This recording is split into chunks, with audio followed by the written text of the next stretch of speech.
Welcome to Iron Buttefly Podcast. My name is Megan Jaffer. And I'm Katie Hopkins, and we'll be your hosts. We created Iron Buttefly Podcast in honor of Eloise Page, the original Iron Buttefly. 80 years ago, Eloise joined the Office of Strategic Services, trailblazing a path for what ultimately became the United States intelligence community. She rose the ranks from secretary to case officer, defying the norms of her time, and eventually became the first female chief of station at CIA. Eloise was known among her colleagues to be a fierce fighter with a core of steel, and she earned the codename Iron Buttefly. Our podcast continues her legacy, inviting the unsung heroines of the United States intelligence community to share their stories with aspiring leaders like you.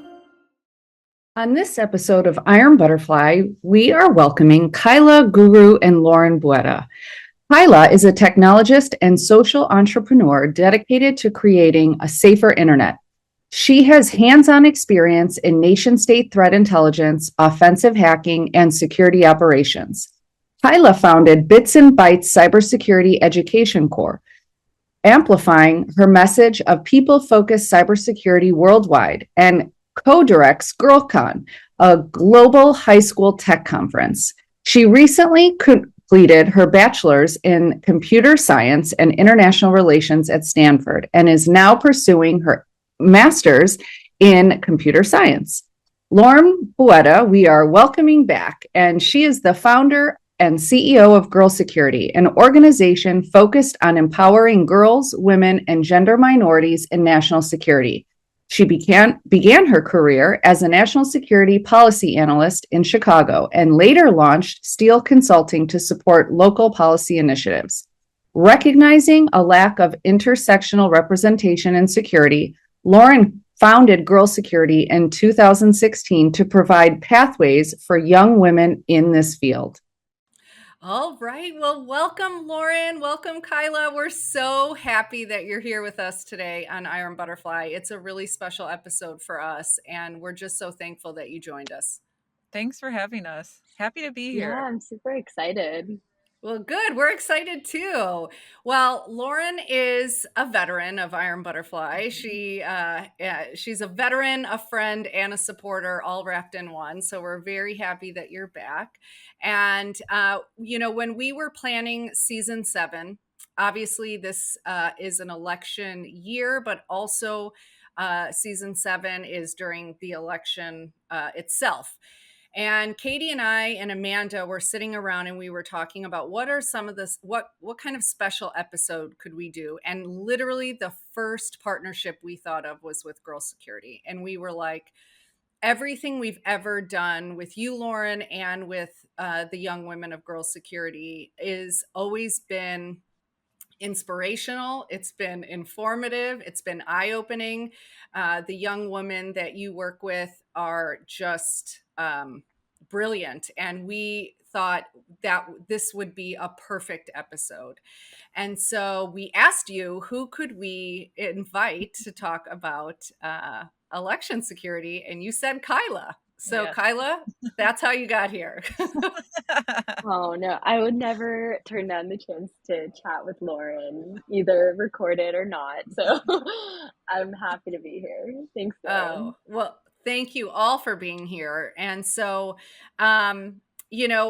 what we really wanted to do here is really reach out to, the young voters or voters that are concerned about election security. So that's what we're going to focus on today, is really talking about election security in the US. And I know that is on the top of everyone's mind. It's on every news cycle. It's probably in most conversations when we're talking about the election. And so we're just going to jump right in. Are we ready? Ready. All right. Yeah. So the first question is for both of you. And Lauren, we'll start with you. Girl Security focuses on empowering young women interested in national security. How do you see the role of women evolving in the field of election security? And why is it so important to bring more diverse voices into this space? Yeah, it's a really great question. And actually, election security was one of the first focal points of one of our first open source toolkits. We published the Girl's Guide to Election Security a few years ago because it felt like the perfect issue to engage teen girls and young women at the intersection of democracy and national security. And one of the ways that we talk about national security with girls who may be coming to the field newly with very little exposure is to draw that connection between our national security requires a healthy, stable democracy, and our democracy requires a healthy, equitable national security. And those two things are so mutually dependent. And so I see a lot of different avenues, and I've seen in over the last 5-6 years how girls and young women in our program have already become activated in the election security space through leaders like Kyla, who sort of brought her own area of expertise to the space, but developing curriculum for youth alongside girl security, but also independently, that can be leveraged by middle and high schools or even K through 12 to again start to socialize what we mean by election security, the types of threats we're actually talking about, and what they can do on a civic, sort of basic civic engagement level to contribute to secure elections. I think for those in our community who tend to advance into pathways, they're working at the local, state, and federal level, either with a state election commission or Department of Homeland Security or the intelligence community or Department of Justice to participate in this exercise of ensuring that we can continue to safely elect leaders in our country. And I would last say to that is, this is a really hard conversation to have in a space where, as an organization, we contemplate um, whether we are confronting the last election where the outcome is sort of widely accepted and sort of examining what are the implications of that for democracy, what are the implications of that for national security, and what are the implications of that for girls and women in our program who come from very diverse communities, where their voices make all of these conversations so much richer and their perspectives make the conversation so much richer. So that's sort of how I start thinking about this issue as it pertains to our work. Thank you. And so, Kyla, what would you add to that? Yeah, I mean, I think Lauren said it so well of just getting involved, no matter who you are. I think there's a way for you to learn more about our democracy, our systemic issues, as well as the way that we are so strong. And I remember like early on when we were creating the curriculum, there was discussions that we were having around, okay, how do we teach this to educators as well and start to spark a conversation about that? Because even though it's not like election security and elections in general have become a very polarized topic, whereas a lot of it is just going back to, as Lauren said, basic civic education, as well as basic just understanding of security concepts, underlying security concepts. And so I think just breaking down some of those barriers that teachers might have to approach these topics that might be more taboo now, that actually are not at all taboo. That's kind of what our mission was going into the election security guide. So I'm just glad that, you know, there is that resource standing. I think more people should go to it as schools and educational institutions think about adopting more curriculum around this. Yeah, so I think that's kind of where I'm at right now. I'm feeling more hopeful than I would say I was years ago. That's good. Well, thank you for that. I Go ahead, welcome Lauren. optimism, Kyla. Someone's got to do it, right? Yeah, somebody does. Yeah. Gotta be the next generation. Well, Kyla, you know, as a young woman working on election security, I would imagine that this is still a fairly emerging field. So there are going to be challenges that you face throughout the process of trying to address this topic. So I'm curious, you know, what unique challenges might you have faced through the process of, you know, trying to get word out there about election security, and what advice would you give to other young women or just others that are interested in entering this field and maybe don't know where to start? Yeah, this is a great question. And then I'm sure on the resources front, Lauren can add here too, in terms of what Girl Security offers. But I would say, in terms of challenges, I feel like the biggest challenge is sort of the barrier to entry, I would say. Mm. There does feel like sometimes there's either like a technical barrier or a barrier that like you already need to be in the space or the circle of people who knows someone that in order to share your voice and make an impact. But I think the whole notion of election security is that there is a role for everybody to play and your voice can be heard. So I think I love some of the rhetoric that Jen Easterly, the director of CISA, is putting out around election security right now, which is kind of saying like it's it is a zone of uncertainty, but that is exactly what our adversaries are going to take advantage of. So you might as well go out there, get educated, understand what's going on, read the news, be civically engaged, um, and yeah. So I would say like in terms of resourcing for that, I think getting involved with cyber, I'm glad to that now there's a lot of different orgs that work on getting more girls and women involved in cybersecurity issues and national security. So, I mean, my nonprofits are one, but there's also cyber.org and there's all sorts of free resources out there and free communities. So, NCWIT is another National Center for Women in Information Technology. So, I think just breaking down those barriers and finding communities of other women who are doing similar types of work and thinking about this problem space is half the battle. So You know what we hear a lot? Katie and I have spent this year, we've been really lucky where we're doing this traveling butterfly series where we're going to universities and doing live podcast tapings. And we have the students come and ask the panelists questions. And one question that we get all the time that kind of saddens me, well, it does sadden me, but it still shocks me every time we get it, is um, they ask, can I, if I am put yourself in a box. I believe in I'm a Democrat or I am a Republican, and can I be that and be in the can I be an individual, and can I have my thoughts and opinions and be in the intelligence field? And we always say yes, like yes you can, like yes, intelligence is apolitical and you are working for whoever is in office, but yes, you can have your thoughts and opinions. And so my question to you is, what if someone came to you about election security and said, do I have to be a part of one political party in order to work in election security? Do you want me to go? Either one. This is one of the most challenging issues because we know, based on data, how polarized our country is politically. And I always think of this example when we were collaborating with the Naval Sea Cadets, which of course is potentially a pipeline of girls and young women who may serve in the military, which of course is sort of that ultimate oath that one takes to the Constitution and makes the ultimate sacrifice potentially on behalf of their country and our democracy. And the girls had a tabletop exercise and they had to grapple with this. They had very clear political ideas that were very different.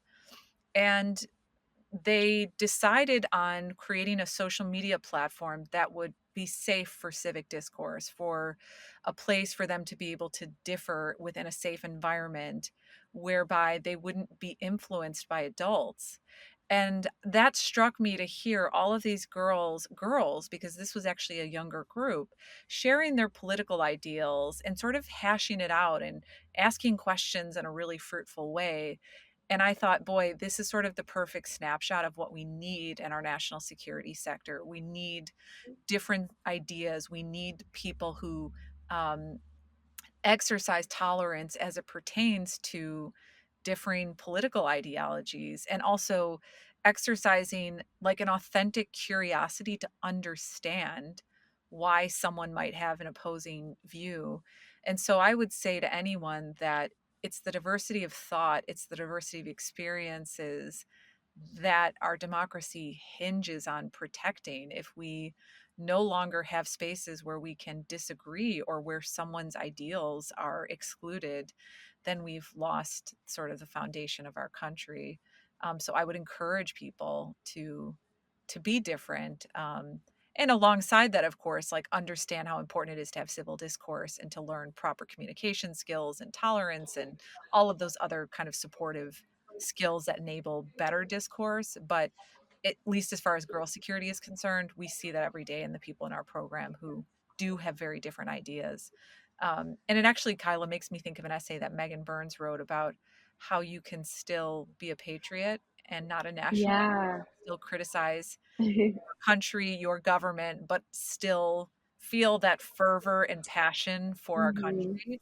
And I would also encourage people to read that on our website because it's just one of the most brilliant, simple calls to action for young women. I was literally going to say that this conversation reminds me so much about the webinar too that Mhm. Megan and I put on years ago now, but I think the content might be still relevant to this. Is like we were having this debate of whether people in our generation, like when we see like Instagram bios and we see like an American flag in the bio, like do you immediately think a certain way about them, or if somebody says like they're patriotic or they're a patriot, like do you think a certain way about them?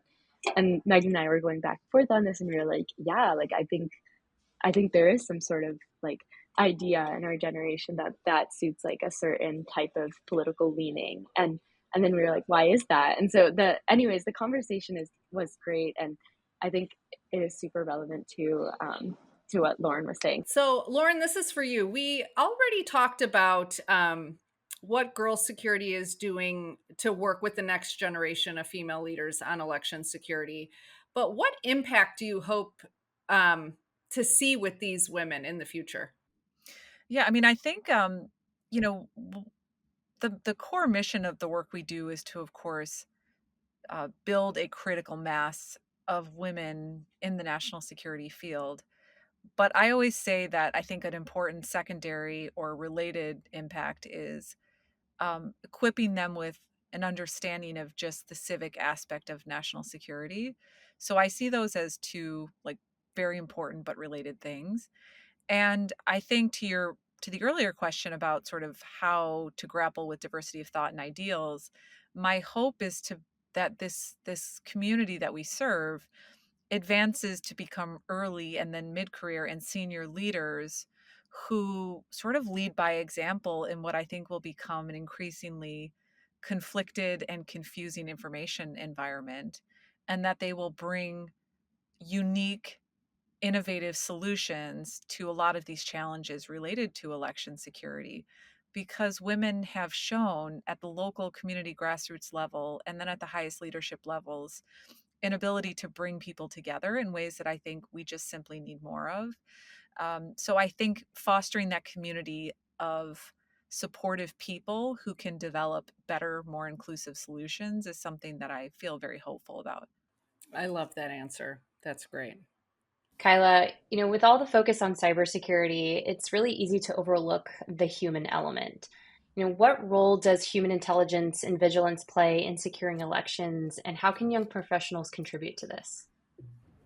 Oh my gosh, this is such an important question, and it's central to everything that motivates my nonprofit Bits and Bytes. So I'm excited that you asked. I think like when we look at security threats in general, we see these kind of jarring statistics that 91% of cybersecurity threats actually root from human error and are human-centered threats. Like they're taking advantage of some emotional response that we have as humans to a social engineering message or email, or it's because we didn't set up two-factor or like put up these defenses and this human firewall that we could build. So I think in terms of elections, it's like a lot of the same principles apply, that these messages, these emails that we're receiving, things that could ask you to fundraise or donate or vote by text, all of these things are trying to get us to emotionally react and have that psychological kind of response to it and be either afraid or agitated or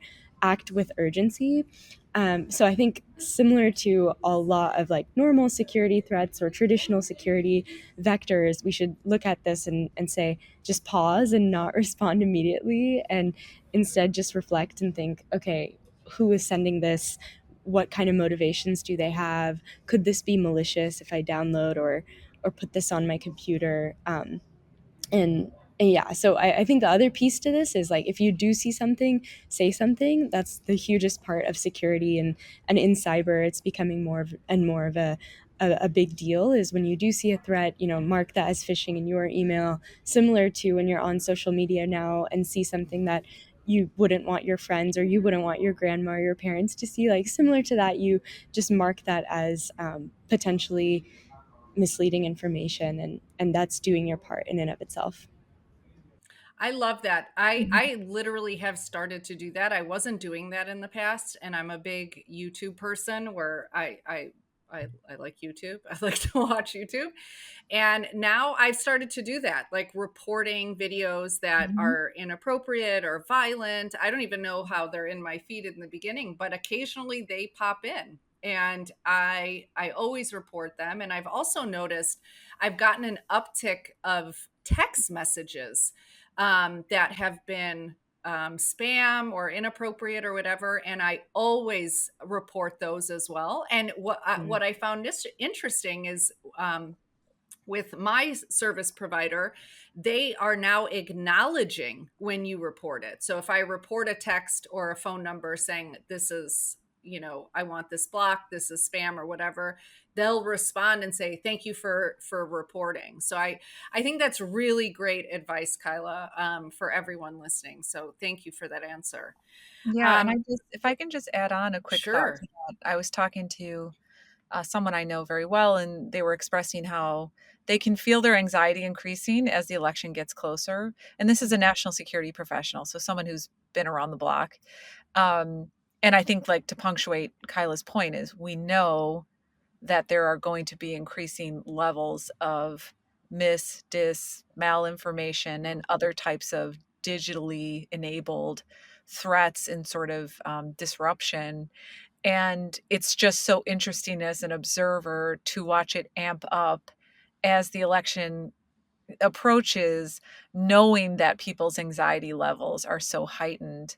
And so I think even just understanding, one of the most powerful things that I know girls take away from our program is that it's designed to tap into your fears and anxieties.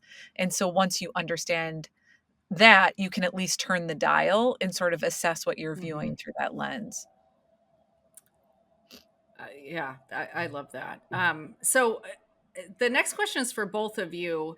You know, I'm going to gear this towards young people in general, but I would say this could be true for all of America.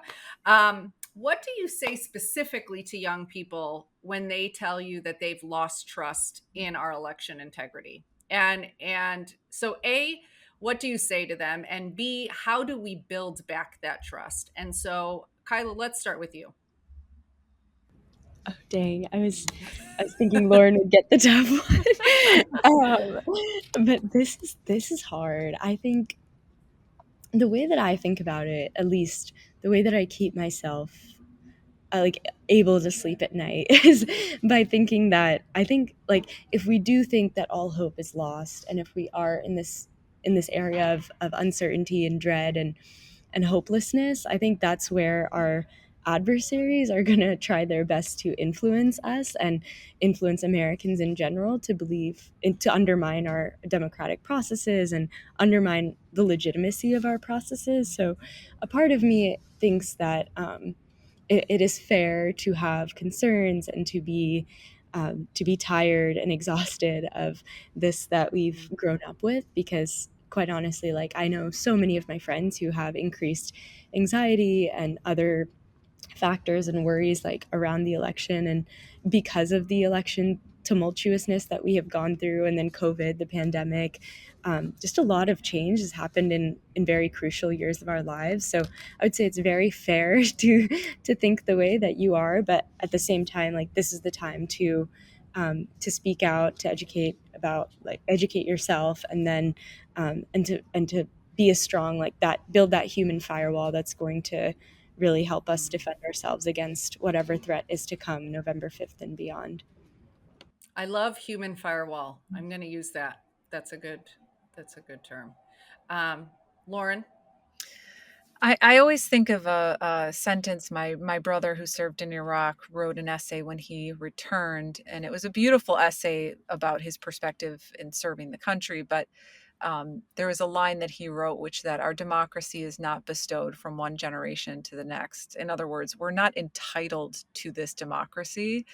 And I think of the girls and young women in our program who are first generation immigrants or resettled people from conflicts in Afghanistan or elsewhere, and the fervor they feel to participate in America's democracy, having left conditions in which their security was not guaranteed, never mind any type of electoral engagement or electoral process.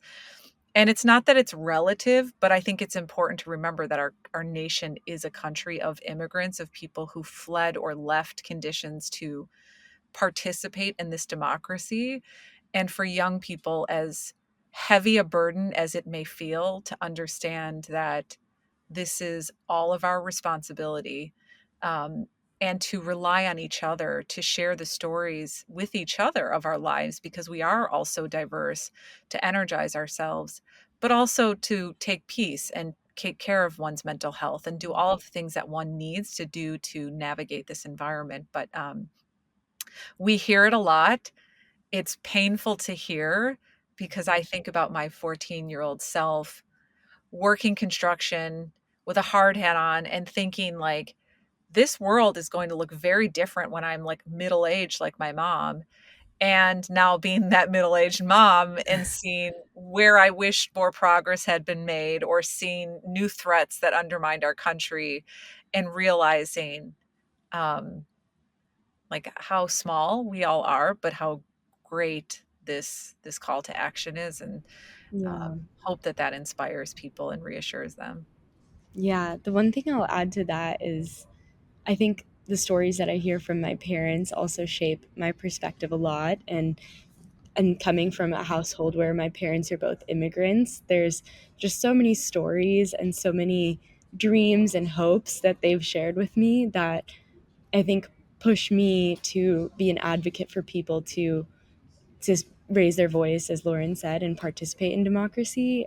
Because we were talking about this even before the podcast began and riffing on it, but there's so much in the outside world that like we're shielded to here as young people, but there is so much out there that is different, and a lot of times our parents or previous generations have experienced that. So speaking to those generations and understanding, the history we come from, that also helps put in perspective the like gripping need for us to, get out there and follow this call to action. Yeah, and I think in terms of um I think where we're missing an opportunity for both parties or all political leadership is to publicly agree on what the indicators of a quote unquote valid election will be, so that it can't be disputed once the election occurs. And I think it would be a very powerful exercise for political leaders to make clear to the American people, these will be the indicators that we both agree will sort of qualify this election as valid. And a colleague and I wrote something about this, and I still think that would have been a very important thing to have done, because it would give people something sort of unifying to be focused on, as opposed to a lot of the really divisive rhetoric that we're hearing. Collaboration. What a radical idea. Whoa! Here's your $1 billion. Yeah, exactly. Exactly. So thank you both for that. Switching gears just a little bit, I think, one of the things that we'd like to talk about here at Iron Butterfly is mentorship. And I know Girl Security does a really incredible job with mentoring young women. And so, the next question for both of you would be, can you both share how mentorship has played a role in your journeys? And what are the key ways that we can support and lift up young women or women just in general in this space? Oh, I Well, can Lauren, do you want to go first? I mean, I'll I call was you just out. thinking that one of my Yeah, biggest I think mentors on this call. So, Lauren, I think you're good to answer this question at first, and then I'll chime in. I mean, I will say that I think I've gained more from people I've allegedly mentored than I have myself personally. But what I will say is that um, I've had really great mentors in my life. Uh, and if not for them, I think there would be aspects of my own journey that would have been very hard to navigate alone. And it gives me great pride to be able to mentor. And I don't even know if I'd call it mentorship, but I suppose one may call it that, extending a helping hand to young women in our program who are grappling with really challenging issues in national security, really challenging personal situations or barriers. And so I think I know it helps when you know that there is someone in that has your back no matter what happens. And that is something that I think I've come to increasingly value both having and receiving. And then I think just in terms of like thinking about this field and as it pertains to election security, I was actually just recently reviewing some mentee comments, for one of our surveys, and the number of young women who reflected on the importance of seeing a woman who looked like them in this space is so transformational. It never gets old. It never becomes less impactful. It Absolutely. completely upends self doubt or lack of sort of confidence that they may have come into the mentoring program with. So I think just reinforcing to people that mentoring doesn't have to be a super heavy lift, but it can change people's lives. 100%. I can't agree with you more. Thank you for that. Kyla? Yeah, I mean, when I think about this question, I think about like, recently I heard that this kind of explanation of this topic of a lot of people when they look at the security space and the artificial intelligence space right now, there's just like a growing lack of women, and when they look at that, they're like, oh, it's a recruiting issue, and they focus on that one piece of just like recruitment, and they call everything like D&I initiatives, and then they send women to go recruit more women and try and interview more women. But someone was telling me that it's actually like not just about that one point in time. It's about so much more. It's about all of the points in time before recruiting happens. So it starts early, early as Lauren's programs hit on those early ages. And it also continues after that recruitment process too, of how do you retain women as they make their decisions to climb the corporate ladder, climb the ladder, or they decide to start families, like all of that. So I feel like I've been thinking about that a lot now more too, is like mentorship, it is in like every phase of that and it 100%. helps you navigate every single phase of that. And so I feel that too in my life of like I've had mentors that have been important for different phases of what I've been going through, and there's like that has been important, and like sponsors, right? Not just mentors, but people who kind of bring you up and give you experiences to take you to the next level. So I think I would not be here today without Lauren, without Oh, mentors that I've yes, had. you would. Um, You'd be probably better off. I probably should have got out of your way. I no, honestly, Lauren's too humble. Like there's just so much that, so many opportunities, and even just doors. Like what is national security? How is that connected to cybersecurity? All of those discussions, like I think it's not just about job opportunities or giving you the next speaking opportunity or whatever. I think it's also just about opening up your mind to new conversations and new rooms and discussions that you would not have thought about intellectually before. So yeah, mentorship is, it's the whole world for me, and I think it means the world. And now I'm trying to give back and do that, hopefully to people younger too. The I mean, it's recruitment issue is frustrating.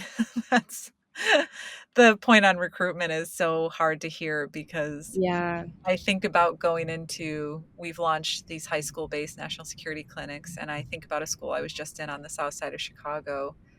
And something really brilliant our director of learning, Shannon Harrison, said, which was, it's not enough to say that you belong in this space. we need to be telling girls that we want them and we need them. And I Yeah. can't over sort of impress how going into this school, which I did, and sitting with these girls who had zero idea about national security and telling them, we want you here, it went from 0 to 100%. And Yeah. that's just like a first point of impact. And then to your point, it's making sure there's support and infrastructure every step of the way. And if we really want to see diversity, if we really value it, we have to invest in every single phase, because as Megan knows, as Amanda knows, these systems are not designed for all people. And until they become designed for all people, we need to ensure we have all of that infrastructure in place. Well, and Yeah. you need mentorship. Something else is very insightful, Kyla, is you need mentorship throughout your whole life. It doesn't Yes. end. You think about mentorship and you think early career, like, or mid career where you're navigating your career. You need mentorship in life. You need mentorship in your career. You need mentorship through if you decide to have a family. I'm 45 years old and I still lean on my my mentors for all types of stuff, because the things you deal with throughout your life are different. And to your point, Lauren, is you're also getting mentorship, at least I think in our phase of life, from people that are older than us and people who are younger than us. I learn and are mentored by people younger than me all the time. And so, just brilliant, everything you both said. So, our last substantive question before our fun question is for both of you. So, given the evolving nature of threats to election security, how do you both stay ahead of the curve? Mm. And what are the next generation most concerned about? Let's go with Lauren. Let's start with you. I would say I would say a couple of things. The first is some brilliant women in our team have begun leveraging some intelligence techniques called alternative futures forecasting. So, sort of forecasting on issues like election security, but looking at drivers and trends that most other people aren't looking at. So, I think from like an organizational perspective and how we equip the next generation, we're taking like a pretty sort of analytical approach to how do we help um, broaden the lens through which they view this issue, and then translate that to skills and understanding that we can actually integrate into our workforce training program. I think as like a concerned citizen, as a parent, that sort of thing, as an educator, um, I really try to talk to and listen to as many people as I can through our program, which reaches a lot of diverse people on the ground in different cities and communities, and really just asking people what their perspective and opinion is on what's happening. I learn a lot through just conversation and discussion. Um, and I think most young women in our program, at least, are concerned about um, gender equality and sort of what the future of their advancement looks like in a world in which uh, efforts like DEI or even discussions around women's autonomy and their agency in the workforce and all of the other things related to that are being targeted and weaponized. And so I think they grapple with the mental health burden of, why do we have to fix this? Like, your generation was supposed to fix this. Why do we have to fix this? While also understanding that it's an intergenerational challenge that we all bear. So, and there's no easy, these are like hard, soul, Very hard soul crushing question. Yeah, conversations that we continue to have.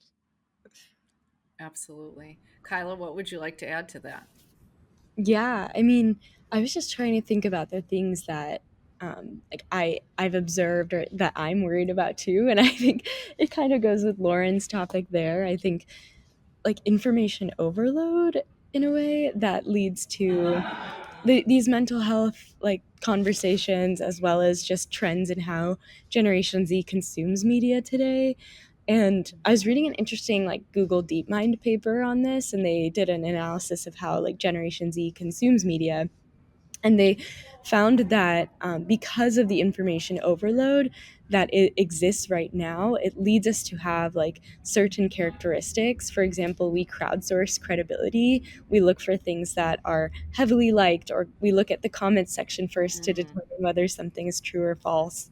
They called it surrogate thinking. We actually find, instead of finding trusted information, we find trusted go-to sources, like sources of information, and that's who we place trust in instead of like verifying the information itself. We find people who can give us trusted information. So all of these things make me think that I think we are on this cusp right now where we need these sort of like next generation type solutions where it's no longer just a banner on a social media post that says like, hey, you need to verify this.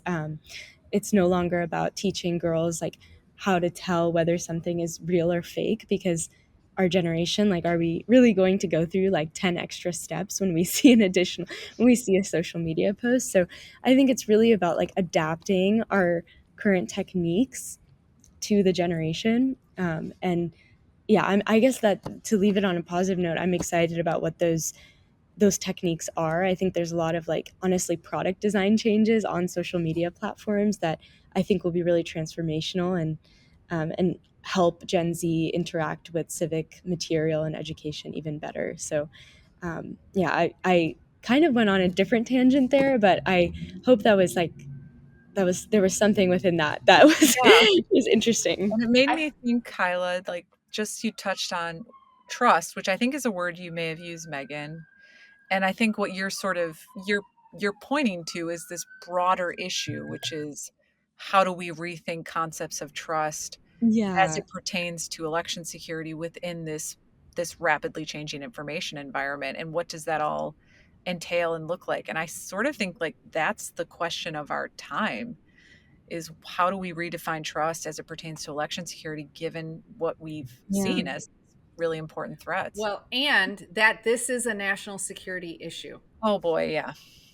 And I think to wrap it all up into a bow is that if you think that this is not a national security issue, then that's misguided. And so, wow. Thank you guys all for this. This has been really informational, but we're not done. We got one more question. Amanda, I'm going to hand it over Okay. to you. Okay. So, in keeping with the name of our podcast, Iron Butterfly, if you could give yourself a code name, what would it be and why? So, Kyla, I actually think we should kick this one off with you, since Lauren has been on the podcast before. She's welcome to change her name, but I actually think it'd be fun if we started with you. Oh my gosh, this was like the hardest question of all the questions. We get that a lot. We get it all the time. Yeah.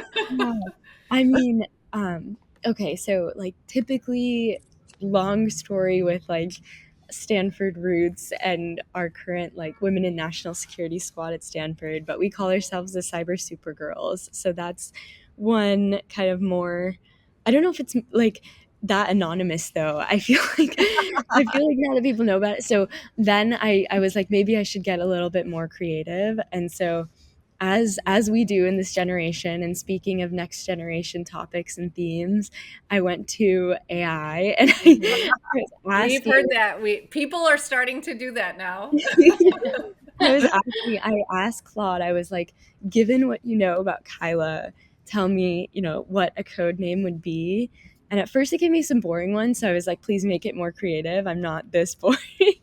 And then, so it gave me, I like this one, so I'm going to share it. The Dancing Guardian of Algorithms. Oh, that's so good. That's fun. I mean, I don't know what the chatbot knows about me, but that seems kind of fun and interesting. So I love that. I mean, I think the Guardian also is a great code name for you.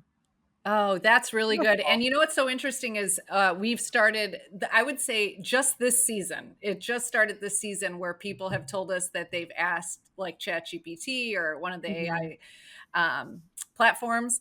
And it's funny because some people, like, the initial thing they get back, they're like, no, that's not me. Yeah. Like, redo it. Or they take that and then they ask other people, like, this is what, the platform said. What do you think? And then they mash them. So that's a really good one. I really love that. it. And so, Lauren, what have you decided? I'm holding fast at eagle ears. Good. Yes. I love it. That remains true. And the older my kids get, the more scared they become at my ability to have a conversation and listen 2 rooms away to what they're talking about. So I'm sticking with eagle ears. I love that. it. Yeah, Well, speaking for my mom too, I feel like it's eagle ears and eyes. Like I will send her a picture of me at school and somehow she will observe the smallest changes. She will be like, whose earrings are those? I didn't buy those earrings. no, but here's a little tip, Kyla, for when you have kids.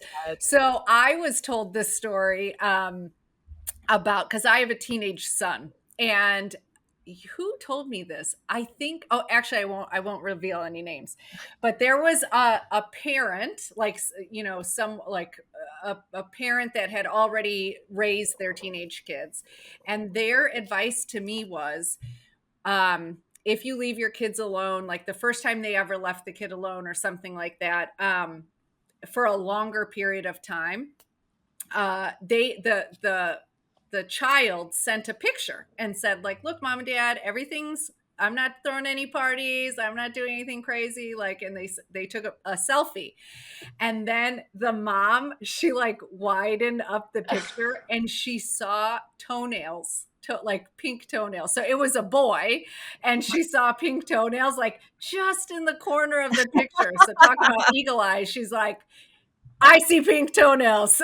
So her advice to me was always widen up the picture and see, and use your eagle eyes to make sure nothing nefarious is going on. I love that.